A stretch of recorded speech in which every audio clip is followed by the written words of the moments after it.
Hello, and welcome to the final installment of the compilation for residential boarding home permitting.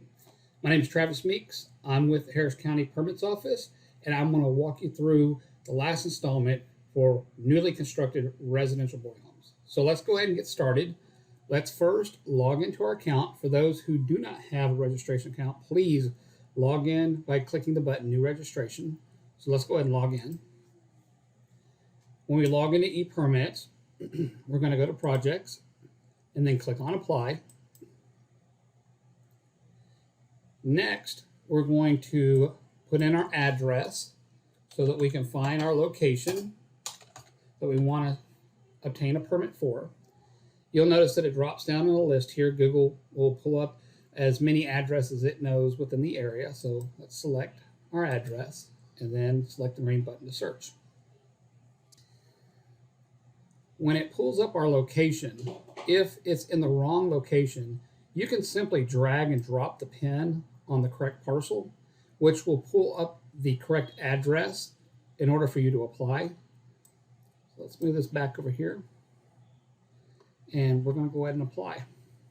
So select Apply. Okay, for newly constructed residential boarding homes, we're going to use the same application as we would if we were doing a boarding home. So we're going to click on residential, and then we're going to go down and select residential conversion, boarding, or lodging home. And we're going to type in the name of the facility, your business name, whichever it is. Then we're going to input the owner or tenant of the facility. If it's the same as the ePermits account, then select same as DBA. Next, we're going to enter the address again to ensure that it's the correct address. So complete all this. Scroll down. Finally, we're going to ensure that the right subdivision is selected. So you can look in ePermits to see if your subdivision's there. Majority of the time, ePermits will have that subdivision located in the table. It will automatically pre-fill. So if you don't find it, just drop down and start typing, and more than likely you'll see it in the drop down list. If the new facility needs power, then you'll need to select yes, you would like to have power expedited. If not, then select no. When you're completed with the page, select next. All right, if you get a pop-up, please go to the very last selection and select Use Entered Address, and then select OK. All right, on the next screen, you're going to come to the boarding home permits or permit application page, and what you'll do is you'll select boarding home, and it will drop out. The next question is the critical question: is has your structure been appraised in the real property of Harris County Appraisal District for the past 2 years as residential single-family use? If that answer is yes, then you'll move upon and fill out the rest of the form. If your answer is no, then the same form appears and you'll complete the same form, except you'll notice that fire protection is required. A fire sprinkler system will have to be installed, and a fire alarm system will have to be installed in that particular facility. So please complete the rest of the application. Ensure that you're not providing personal care services, and read the definitions. Very important to understand that definition. Then complete the rest of the application. Put in the year that it was constructed. Next, put in the estimated construction cost that it's going to cost to convert that structure to a residential boarding home. Next, provide the square footage of the building.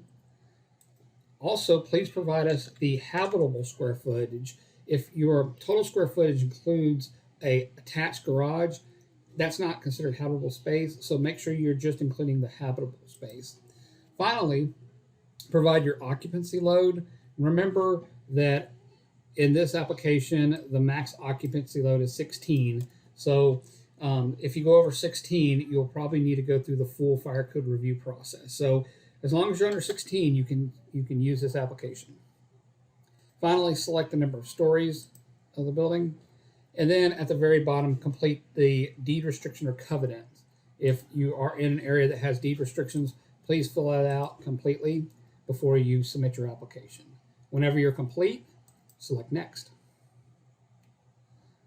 On the next page, you'll find the required documents, which is the detailed site plan, the detailed floor plan, an evacuation plan, and additional construction guidelines. If you click here, you'll be able to download those additional construction guidelines.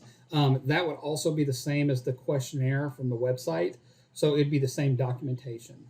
So to add a document, all you'll do is click on Add Document, and then from here, you'll enter your document by typing in a name of the file, choosing the file's location, then selecting Upload.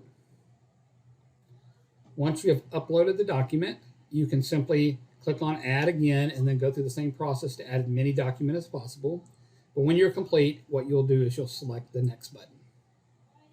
On the last page, you will find the legalese for you to agree upon. So you'll need to go in here and click Agree, and then you'll submit your application. Once you've submitted your application, ePermits will take you back to the status page. Also, it will provide you your project number. Once you select OK, it'll take you back to your status page where you can follow up on the status. Once it's approved, you'll receive an email letting you know to go to your shopping cart for payment. Have a great day. Please use the support button at the top right-hand corner if you have any questions, and someone with ePermits will contact you as soon as possible. Have a great day.